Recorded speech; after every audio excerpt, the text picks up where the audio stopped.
Hey gamers, have you ever thought about including love interests in your stories? If so, stay tuned.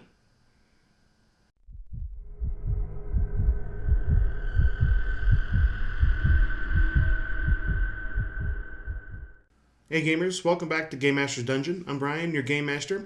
Today's episode of the GM Study Hall, we're going to talk about love interests and how to write those in a story.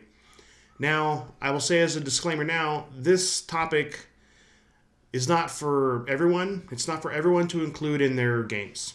It's a very touchy subject and it can go horribly wrong if done improperly, but it can really pay off if done well. So if you're ready, let's get into it. All right. So let's talk about including love interests in your story. Okay. Now, like when I say that this can go horribly wrong very quickly, it can. And when I say that, it can pay off very well, it can. But you've got to know your players. Are your players going to be mature enough to handle the kind of topics? Now, I'm not talking like, gratuitous sex and all that other stuff. That's not what I'm talking about. I'm talking about like writing in characters, like say NPCs that the player characters, like their characters, would fall in love with these characters and they would have like a relationship, right? The reason why it can go poorly quickly is that if people aren't mature enough to handle those kind of themes, it kind of gets out of hand when it's talking about sex and all this other stuff, and it's just like it becomes inappropriate really really quickly. But if your players if you think are mature enough to handle it, like they're gonna treat it like how they have their relationship, right? Some of you may have partners, right? You love them, you enjoy spending time with them. Like if somebody was to hurt them or kidnap them or do something to them, right? You get angry, right? You get mad, or you become fearful for their safety, and you got to think of the kind of stories that you would be able to write. As an example, okay, one of your players, always goes to the same restaurant in the game. Okay, you go to the restaurant every day, and you've written in a nice waitress. At first it was, oh yeah, her name was, Betty or whatever. But then eventually, maybe your player starts chatting Betty up, and then, pretty soon, they exchange in the game. They exchange numbers, do the whole thing like you would do in real life. You would exchange the numbers, you would talk. Maybe they would go out on a date, whatever in the game. You want to build it slow. Build it slow. Don't just be like, oh, next session you're all running off married and having kids. But then you can build this up to where now the player's character has a strong attachment to this NPC, and you can use that then as leverage. So say we're playing Mutants and Masterminds, the classic villain kidnaps the love interest of one of the characters, right?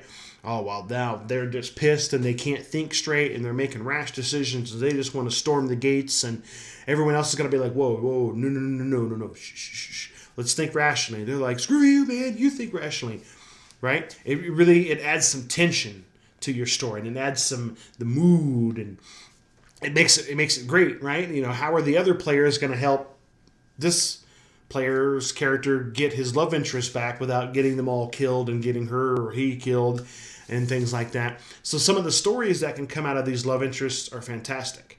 One of the ones I like to do is the love interest could be the villain. Can they shapeshift? Is it illusions?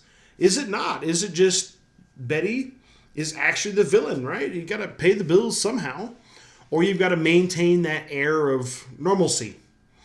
Nobody's going to think of Betty, the waitress down at the Denny's or whatever, could be like the super villain that you've been fighting for 5 months of gameplay, but then it turns out that at the player's weakest moment, Betty finally decides to reveal herself as the villain and catches him off guard and wounds him deeply, not only maybe physically but emotionally. How is that character going to recover from that? What are they going to do? Are they going to be? Is it going to go into depression? The rest of the players will be, hey man, all right man, it's time to go fight the boss. He's like, no man, I just can't. I can't do it. I can't hurt her or him or whatever. The the tension and the mood. I keep going back to those, but that you're gonna build in that game, it's great. Especially like for that character, like that player is gonna have like this emotional attachment that's taken away, and the character is going to develop just as we do through our day-to-day lives. Is gonna develop emotionally, spiritually, whatever. Through all this, it's gonna give you a way better game experience, and it's going to be some really cool moments when she or he reveals herself to be the villain, and everybody's like, "Oh, what?" They didn't see it coming. The reaction they're going to get, they're going to get goosebumps, and they're going to be talking about it for months, maybe even years. I've had some games that I've done some things in those games, and my players and we still talk about it. Oh yeah, you remember like 10 years ago? I was like, oh yeah, I remember that. That's what you're going to want coming out of your games. Right, gamers. So that was just some thoughts on love interests, right? You got to know your players. Will they be able to handle it like maturely? If it's going to turn into just some weird, sex fantasy, that kind of stuff, just don't. Just be like, nah, cross that off your plot list and move on to something else. But now if you believe your players are going to be able to handle those kind of relationships in the game, include that. It's one of those things, it's a high risk, high reward. You can include it, and it could go really bad and ruin your game. Or you could include it, and it goes very well, and, that player is like, wow, that was just an amazing story. That was great. My character was developed emotionally. Thank you. Talk about it for years to come. So I hope you liked this video, and I hope you learned something out of it. If you did, hit the like button for me. If you want to support my channel, hit the subscribe button, and also hit the bell icon so when I upload new content, you get notified. Also, I'd love you to join us over on Discord. Link will be in the description below. Some other subscribers have already come over, and we're having some great conversations about all kinds of gaming topics. We would love to have you over there as well.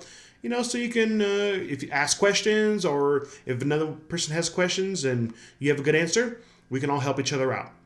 Also, you can follow me over on Twitter at GameMastersDone1. I'll be posting updates for future content and also things that I'm doing in my gaming life. And I would like to see what you guys are doing as well. Or you can put that stuff in the comments below. Either way, I'd like to see it. So, with that, until I see you again in the dungeon, I'm Brian, your Game Master, and happy gaming.